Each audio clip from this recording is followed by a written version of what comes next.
एक मिनट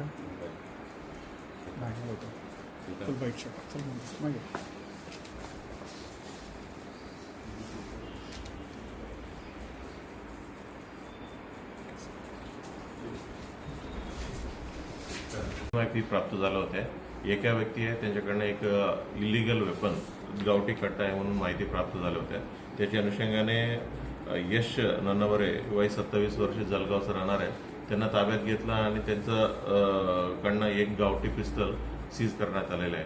नेमका ह्या कुठून घेतला या विषयावर तपास दरम्यान यांनी माहिती दिली की एक आमच्या सरायात आपल्याच रेकॉर्डवरती सरायात गुन्हेगार आहे समाधान बलराम निकम हा राहणारा यावल जळगाव जिल्ह्याचा आहे.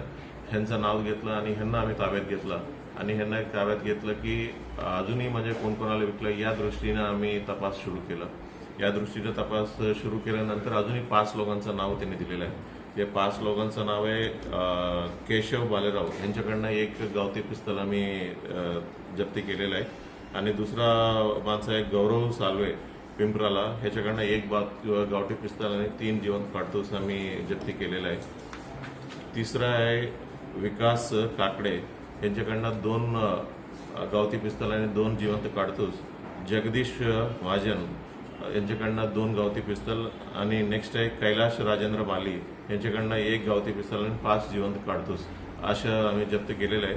या पूर्ण कारवाईमध्ये 7 लोकांना आम्ही अटक करण्यात आलं आणि यांच्या पूर्ण कारवाईमध्ये 8 पिस्तल 10 जिवंत काडतूस आणि इतर व्हेकल वगैरे आम्ही सीज करण्यात आलेलं आहे या पूर्ण कारवाईमध्ये. सर हे जे वेपन्स आणले होते हे कशासाठी वापरणार होते याच्या मागची काही मोठी कारवाई होती का आरोपींची? एक्झॅक्टली रिझन अजून काही एक्झॅक्ट रिझन समजलेलं नाही आहे. म्हणजे ह्याच्यापैकी जे 3 लोक आहेत 3 लोकांच्या विरुद्ध जुने गुन्हे आहेत आणि फक्त एकांचं दिसते की म्हणजे ह्याच्या मारामारीमध्ये ग्रुप्समध्ये मारामारीमध्ये एकांचं निष्पन्न होत आहे.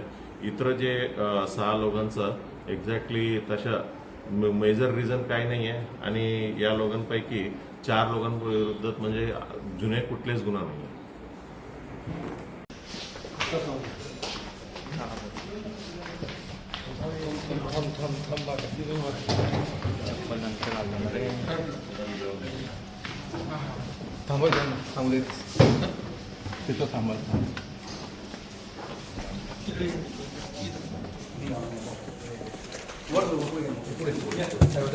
पुढे